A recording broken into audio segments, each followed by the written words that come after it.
નમસ્કાર, tasty kitchen ગુજરાતીમાં તમારું સ્વાગત છે।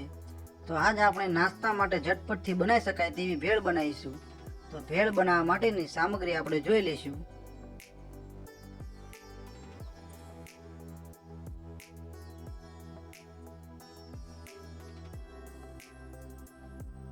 જેમાં ઝીણી સેવ છે,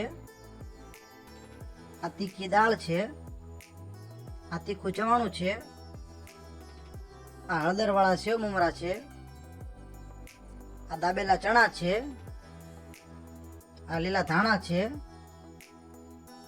આ ડુંગળી છે ઝીણી સમારેલી, આ ઝીણા સમારેલા ટમેટા છે અને આ લાલ ગળી ચટણી છે। તો આપણે ભેળ બનાવવા માટે આવી રીતના એક તપેલી લઈ લઈશું। જેમાં સૌપ્રથમ હળદરવાળા સેવ મમરા નાખી દઈશું, પછી ઝીણી સેવ નાખી દઈશું, પછી તીખી દાળ નાખી દઈશું, પછી તીખું ચવાણું નાખી દઈશું, પછી દાબેલા ચણા નાખી દઈશું, પછી ડુંગળી નાખી દઈશું, પછી ટમેટા નાખી દઈશું અને પછી લીલા ધાણા નાખી દઈશું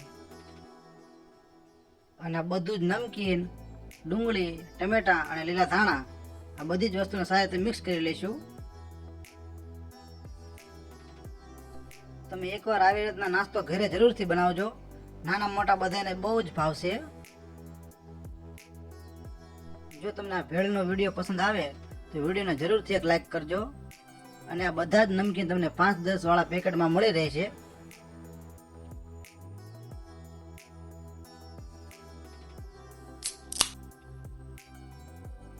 તો આપણું બધું જ નમકીન મિક્સ થઈ ગયું છે,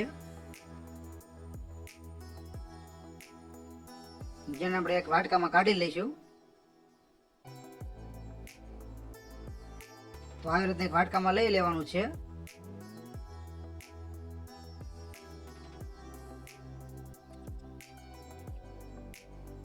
અને ઉપર ગળી ચટણી નાખીશું। આમાં ચટણી આપણે ગળી જ લેવાની છે, ખાટી તીખી કોઈ બીજી ચટણી નથી લેવાની।